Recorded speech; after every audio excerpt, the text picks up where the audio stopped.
What's up, guys? Jay Lee here, Northwest Podcast. Today I want to discuss toxicity in the manosphere. Now, it's been about 6 years since I've walked away from MGTOW. Now, don't get that twisted. Don't get that misconstrued.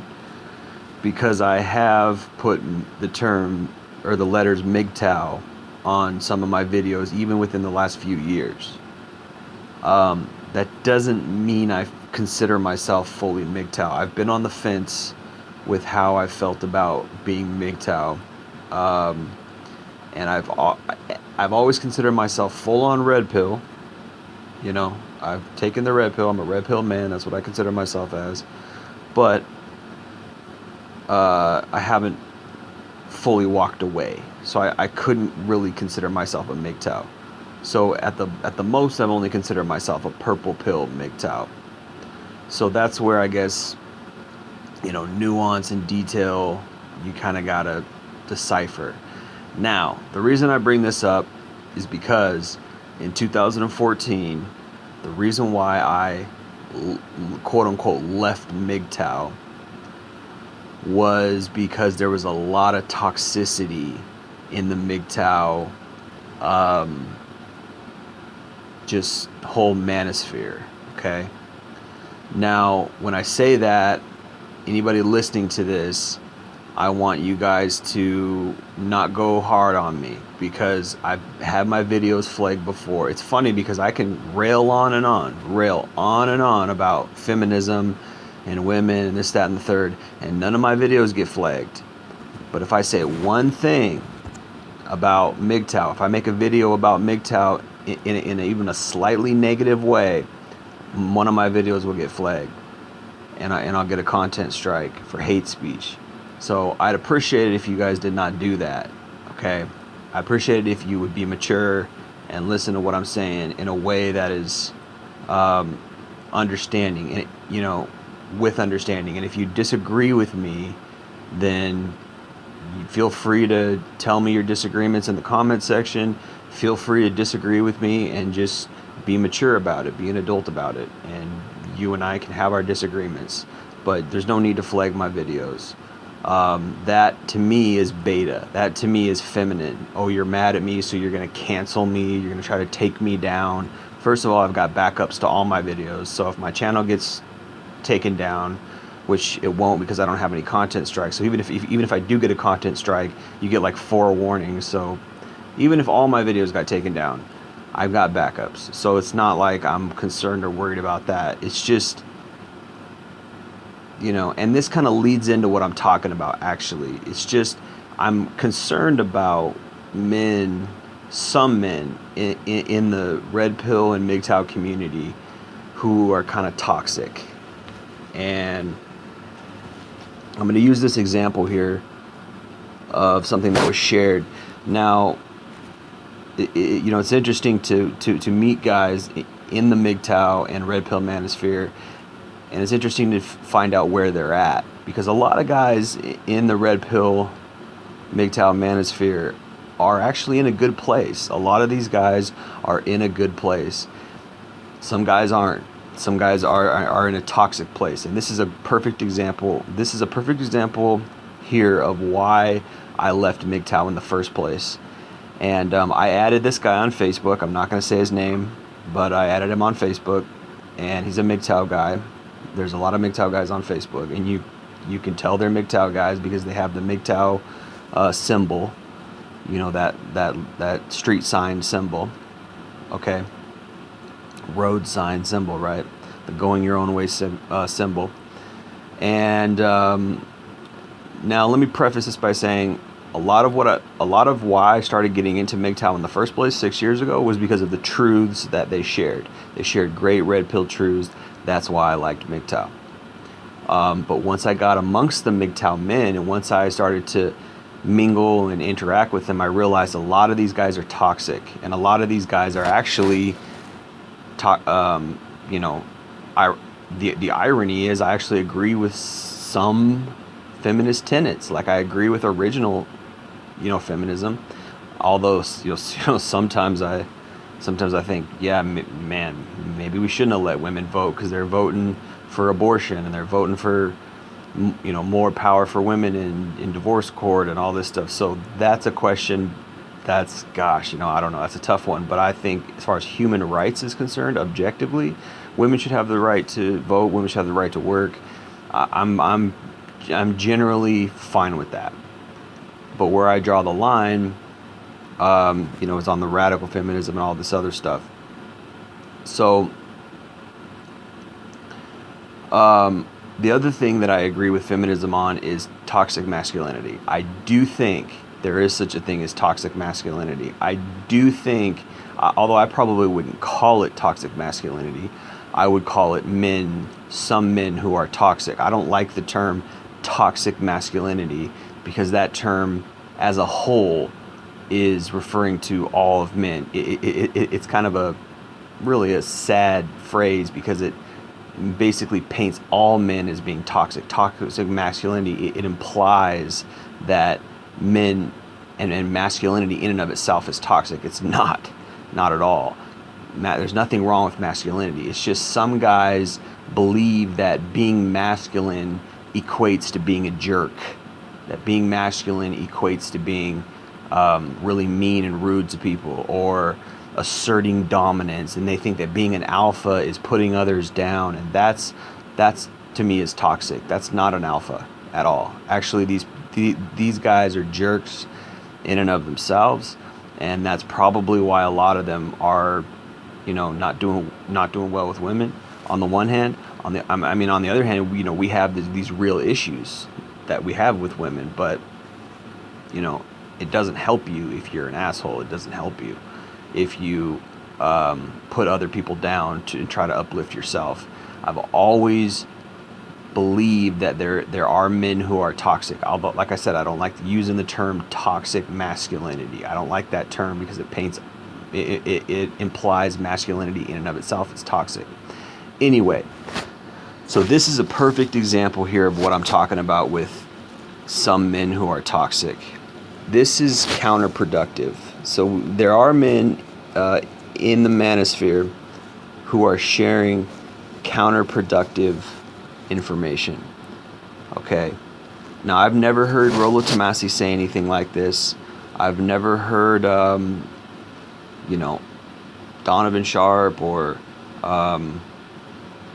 Richard Cooper or Karen Strawn. Anybody who speaks red pill truths, anybody who uplifts men, supports men, anybody who is on men's side, I've never heard anything like this from anybody who's positive.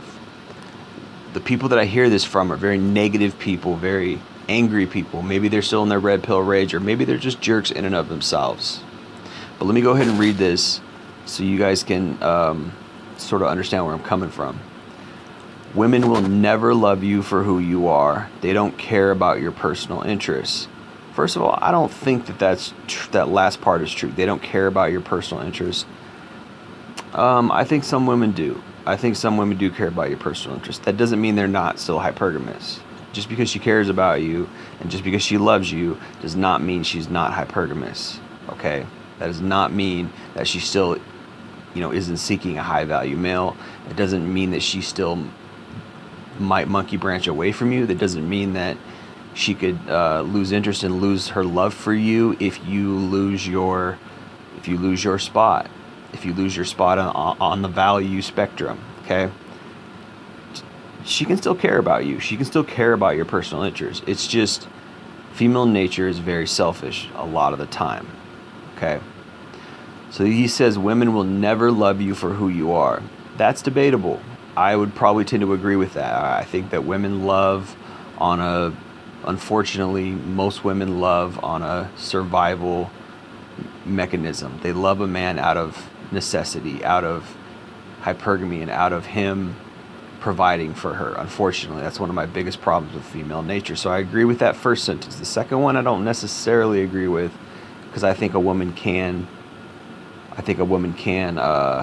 be interested in your personal interests, and she can care. But it doesn't mean that she's not hypergamous, and it doesn't mean that she is not still value seeking. So he said, so there's a quote, and this is what I have a problem with right here. He says, I want a girl who will love me for who I am on the inside. Beta males everywhere. So that's toxic. So he's saying that a man who says, I want a girl who will love me for who I am on the inside is beta male talk. I don't agree with that. I think that every man should want a woman who loves him on the inside, period. I think everybody, man or woman, should want somebody who loves you on the inside, because I think that that's healthy. And I think that that's, you know, the peak of our human experience is to be loved for who we are.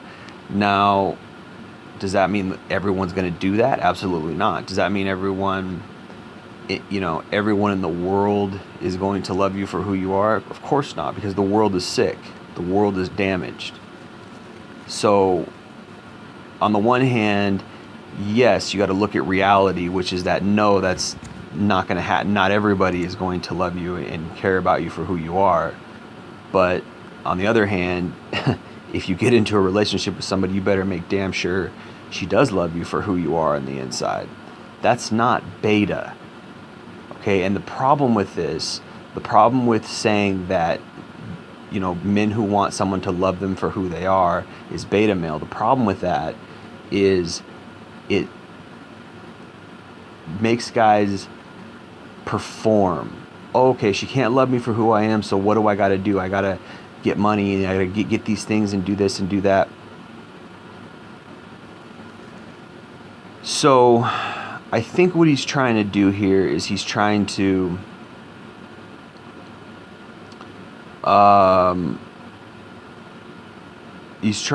set up, you know, the next thing that he's saying, which is women will always love you for what you are and only care about what you can provide for them. Okay?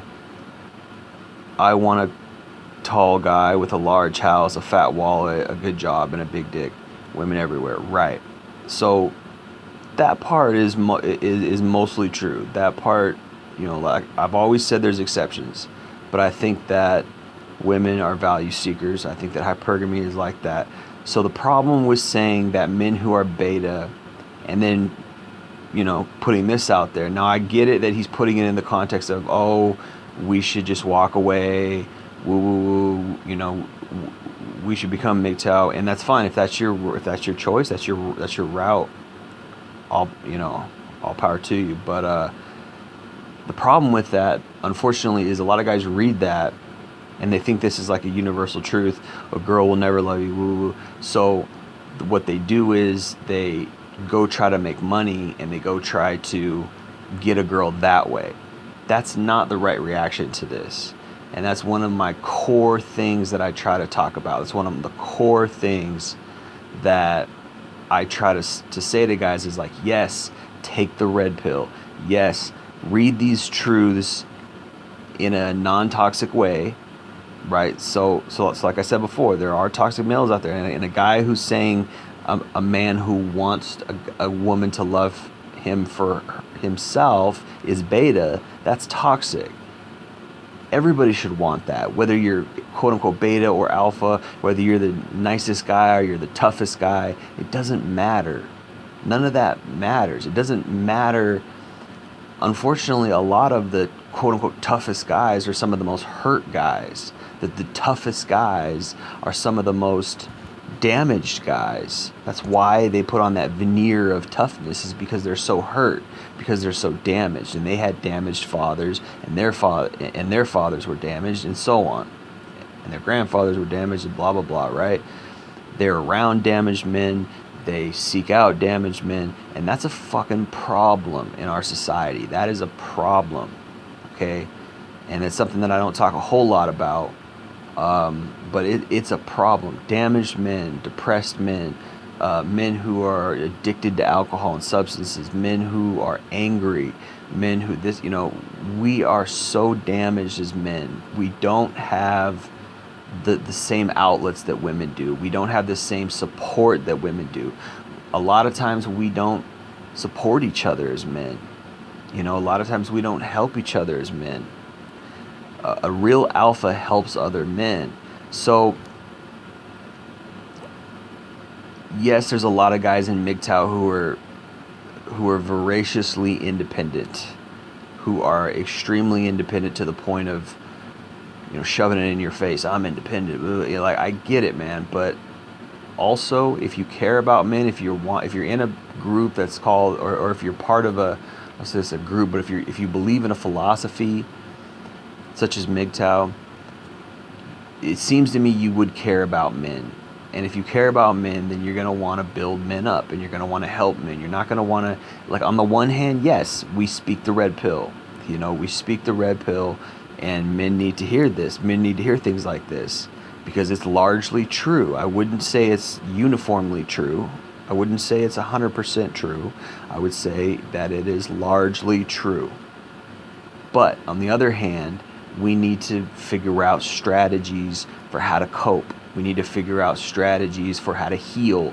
We need to figure out strategies for how to move on. We need to figure out strategies for how to be happy and live our life independently, individually, outside of a woman, so that we don't seek women for validation, so that we don't seek women for building us up and loving us, because they might not. It might not happen, especially in the way we want it.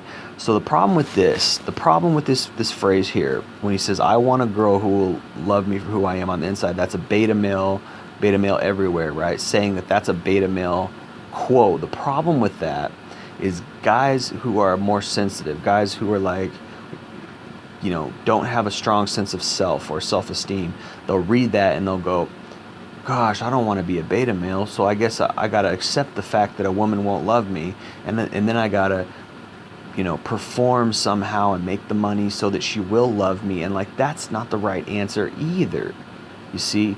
So I know that he's not saying that. He's saying that, you know, you should go your own way and you should figure it out on your own. I understand that's what he's saying. But the problem is when you say a phrase like this, I want a girl who will love me for who I am on the inside, that's a beta male quote.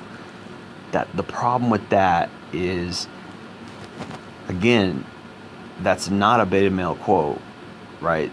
Every man should want that, and I believe every person does want that. I hope every person wants that, unless they're so damaged, because I think we all want to be loved for who we are. I think we all want to be loved, period. There is unconditional love. It's just rare. So people who say, oh, there's no such thing as unconditional love, you're not fully right and you're not fully wrong either. There is, it's just not common. Okay, there are people who will love you unconditionally, besides your mom. It's just rare. So with that said, my point here is, I think this statement is toxic. I want a girl who will love me for who I am on the inside. That's a beta male. We all want that, man. And to say you don't is toxic. To say you don't is, that's too much. We all want that. The question is, how do we realize that we might not get that? The question is, how do we move on, and how do we figure out how to navigate our life? Do we want to try to get a girl using those kind of methods? Oh, do I want to go work and make money so that I can get a girl? Some guys do that. To me, that's blue pilled. To me, that's not leaving the matrix. To me, that is taking the fake steak and saying, okay, I'm just going to work for a girl and it is what it is. Okay. Or on the alternative side, you could say, well, you know what? That's probably true. And I don't think you can even really objectively come to this truth. I think you have to experience it yourself. I think that you have to go through relationships, bad relationships, and realize, you know what? It really is true that women only love men for this or that, you know. And unfortunately, one thing that's sad is many men out there don't ever realize that their woman would leave them if they didn't have money. Many men out there don't even realize what real female nature is. Many men out there don't even realize that if they lost their job, lost their house, lost their apartment, lost their car, lost all their clothes or whatever, all those things, the woman would leave them. Many men don't realize that. And that's kind of a blessing in disguise for MGTOW men and men who are red pilled.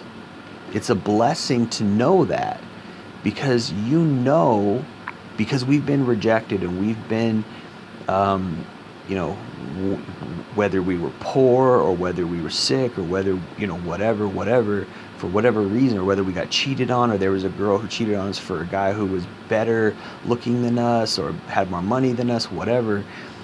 We have experienced hypergamy, so we know what it is. We know that it's real. We know that a woman is always looking for the bigger, better deal. We know that. So what does that mean? That means we're in a privileged position that we can actually see female nature.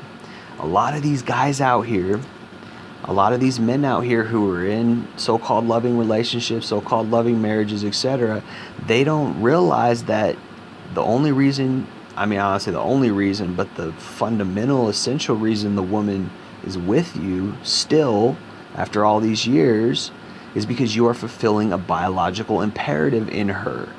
You are fulfilling her hypergamy. You are fulfilling that part in her which says, I need a guy to provide. I need a guy who is going to take care of my kids, this, that, and the third. Now, on a side note, or on a different note that's similar to this, is there are guys who are actually okay with that biological imperative.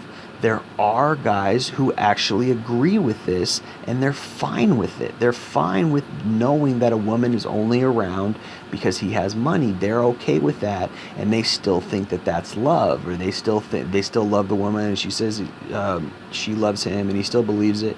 I don't know what you want to call it. Now, like I said, to me, that is blue pilled. To me, that is just, it is what it is. But if you're all knowing of that and you're not doing it from a weak place, see, for me, I think that's beta male. For me, I think that if you know that she's, if you know that she's only with you for your money, you know that she's only with you because you got a house or, whatever, that to me is beta male. It's all about your energy. It's all about things like that. Now, I advocate strongly. I've always vehemently advocated for men to have standards, and one of my standards is that she shouldn't be a gold digger. She shouldn't have hypergamy, and that cancels out like 98% of women.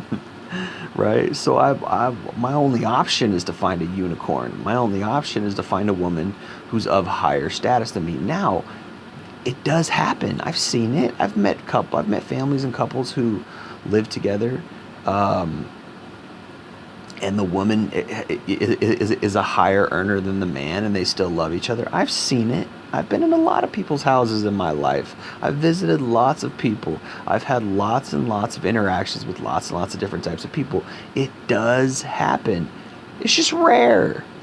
It's rare. It doesn't happen all the time, and it's varying circumstances. Sometimes they were in love before, and he had a better job than her, and things flip-flopped.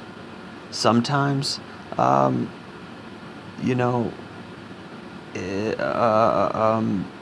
they just met and it was a fluky thing, and she had a better job than him and she didn't care and she loved him, and it is what it is. It's just not common. Okay? What is common a lot of times is I will see women who have very nice jobs get a boy toy. And usually they're older women, and they get a younger guy, and he doesn't have a lot of money, and she helps him financially because he's very good looking, because he's hot, and she wants the boy toy. Okay, I've seen that a lot. That's more common, that scenario. But anyway, there are exceptions to the rules. Okay, it's just a lot of times it's rare, whatever. But when it comes to these guys, there are guys who put themselves out there in such a way that they are fine with working, etc., to take care of a woman and things like that, and it fulfills her hypergamy. Now, a lot of these guys are traditional guys. They think, oh yeah, I'm supposed to work. That's how they were raised. I'm a man. I need to work. That's what men do. And women stay home, or if she wants to work her job, whatever. But I'm a man. I need to take care of myself, and that's what a man is. That's what a man. Blah blah. Now again, I think that that's pretty blue pilled. But if that's how you roll, that's how you roll, man. I'm not going to say that those guys are necessarily 100% wrong. That's just a life that they chose. Like I said, we know better in the MGTOW community and in the red pill community. We know female nature. We know better than to say that's the right way. We've chosen a different path. We've chosen the red pill, and the red pill is I have more worth than just my damn job. And if you don't love me, if I don't have my job, then I don't want you, right? And that's a difficult one to you gotta maneuver however you maneuver that. Set it up however you set it up. Tell her you're unemployed. Tell her you work at a video store. Tell her there's no video stores anymore, but what's a low paying job, like a gas station? Tell her you work at 7-Eleven. Tell her you work at some crappy job where there's no way she could be hypergamous. Tell her you work at a hot dog stand. I have a friend, I know a guy who literally works at a hot dog stand, and he's in his 30s. It is what it is, man. People have low-paying jobs, and if she still loves you or wants to be with you after you tell her you have, I'm not saying you should have a low-paying job. I'm not saying that's the goal. I'm saying tell her you have a low-paying job, or tell her you're unemployed. Whatever you got to do. If she asks, that's a red flag. If she asks on the first date, that's a huge red flag to me. I've met girls the first dates or first times I met them, whatever, and they ask me what I do for work. Like, bro, that's neither here nor there. It's none of your business. Why do you care what I do for work? One of the creepiest things I've ever heard from a girl. One of the cringiest things I've ever heard. So, figure out a way to try to maneuver around that hypergamy to make sure that she's really interested in you for who you are. Now, this guy saying that's a beta male mentality, I don't agree with that. I don't think so. I don't think that that's a beta male mentality. I don't know who started this, who said this in the beginning. It might have been Rollo Tomasi, but that's not a beta male mentality. I think everyone wants that. Everyone who has a heart, everyone who's ever been loved, they want to be loved for who they are. They don't want to be loved just for what they can perform. What if life was like that? You'd have no friends because your friends would only like you if you're popular and if you could benefit them. And of course, life is a lot like that sometimes, many times. It's very messed up out there. And it's a messed up world, and that's sad. You know what I mean? That is sad. We want people to like us for who we are. We want our friends to appreciate us for who we are. We want that. So I don't agree with this, but I think that the whole thing, is not fully untrue. I just don't agree with that statement, and I think that it can be dangerous, but I don't think that the whole thing is fully untrue, because a lot is largely true. The issue is just, how are we going to deal with that? How are we going to maneuver? Those of us who might still want a girl, who might still want to find quote unquote love, how are we going to maneuver around female nature? And that's a tough one, because female nature is messed up. Female nature is damaged, toxic, hypergamous, etc. But I'm not saying it's not possible. I'm not saying it can't happen. But it's just up to us how we deal with that. Anyway, I think I'm going to end it there on that note. And again, the general message that I always share and spread is, growth and positivity, and really also fundamentally understanding the red pill truths, and really understanding female nature, and really using that knowledge and truth and understanding to safeguard yourself, safeguard your life to the best you can, and don't let a woman use you. And guys who really got to watch out are guys who do have a lot of money, and guys who do have great jobs and great careers, and guys who are successful. Those are the guys who really got to watch out, right? So, if you're in that category, going MGTOW or taking the red pill, is a good starting, starter kit to fortify your the rest of your life, so that you can not get taken advantage of in divorce court, so that you can not get screwed over by a toxic woman, a cheater, et cetera, et cetera, et cetera. All the things that are out there, all the things we got to watch out for. That's why taking the red pill is positive. It's not to just say, oh, because a lot of this here is, kind of discouraging. A lot of this is kind of discouraging. It's like, oh, she'll only love me if I have a great big house. So, so it's like, it's hard to, I don't know, you want to explain this a little softer, or I don't say softer, but a little kinder. Not to say you need to change up anything here. Of course, like I said, I disagree with that quote, but not to say you need to change up the concept here, but to, be a little more clear and just, anyway. It's something that's bothered me and bogged me down for a lot of years. Can women ever love you? Hey man, if you don't think she loves you, then don't get in a relationship with her. If you don't think she loves you for your, for who you are and not about your money, then don't get into a relationship with her. That's always been my thing. I wouldn't say don't risk it, because if you do find real love, it's worth it. But I'm just saying, like, make sure you're fortified with your truth and knowledge. Make sure that you have all the red pill, understandings, and then proceed from there. Anyway, it's been Jay Lee. Appreciate you listening. Peace.